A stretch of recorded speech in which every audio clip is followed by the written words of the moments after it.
इस वीडियो में जिस ड्रग का हम रिव्यू कर रहे हैं मैक्लिओड्स फार्मा की प्रोडक्ट है मैक्टोर एफ और इसके अंदर दो एक्टिव ड्रग्स आती हैं।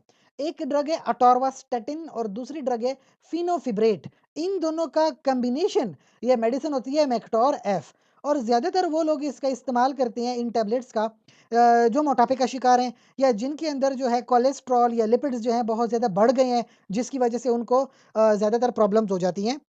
ये जो मेडिसिन है मुख्तलिफ तरह की डोजेज़ में मार्केट में अवेलेबल होती है।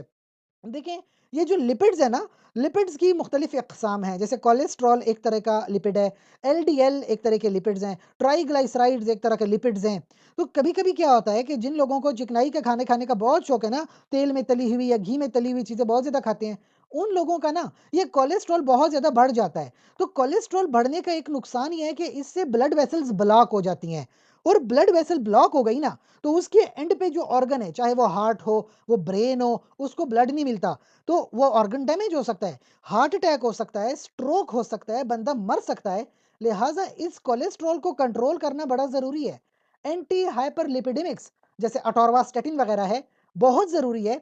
एक तो ये कोरोनरी आर्टरी डिजीज़ को इससे इंसान को बचा लेता है, जिसकी वजह से हार्ट का जो हार्ट अटैक है, वो भी बच जाता है। तो ये जो हाइपरलिपिडीमिया वगैरह है, इसमें 10 टू 20 मिलीग्राम की गोली दिन में 1 बार ली जाती है, जिसका फ़ायदा होता है कि कोई भी कार्डियोवास्कुलर डिज़ीज़ जो होती है ना, उससे इंसान बच जाते हैं। यानी दिल की जो बीमारियाँ हैं, उससे इंसान बचा रहता है। दिल की बीमारियों में शामिल है एक तो हार्ट अटैक से इंसान बच जाएगा, स्ट्रोक से इंसान बच सकता है, रीवास्कुलराइजेशन ये जो ब्लड वेसल्स की फिर से जो है जोड़ तोड़ होती है जो कि अच्छी बात नहीं है, इससे इंसान बच जाता है। अंजाइना से इंसान बच सकता है, कोरोनरी हार्ट डिजीज हार्ट की एक प्रॉब्लम है, इससे इंसान बच सकता है। तो इस तरह मुख्तलिफ तरह के मसले मसाइल हैं हार्ट के, जिससे इंसान बच सकता है अगर वो ये मेडिसिन ले। साथ में कुछ बातें याद रखें, अगर किसी इंसान को अटोरवास्टेटिन से एलर्जी है, तो वो ये मेडिसिन इस्तेमाल नहीं कर सकता। अगर किसी को पहले से लिवर का प्रॉब्लम है, तब भी वो इस मेडिसिन को इस्तेमाल नहीं कर सकता।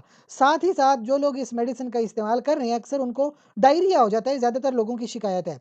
तो अगर तो डायरिया से ज़्यादा मसला नहीं हो रहा है, तो फिर आप ये मेडिसिन लेते रहें। अगर ज़्यादा प्रॉब्लम है, तो डॉक्टर से ज़रूर मशवरा कीजिए और कोई भी मेडिसिन डॉक्टर के मशवरे के मुताबिक इस्तेमाल करें। इसके अलावा अगर आपका हमसे कोई सवाल है, तो आप कमेंट सेक्शन में पूछ सकते हैं। जाते-जाते चैनल को लाइक करें, कमेंट करें, शेयर करें, सब्सक्राइब करें। शुक्रिया।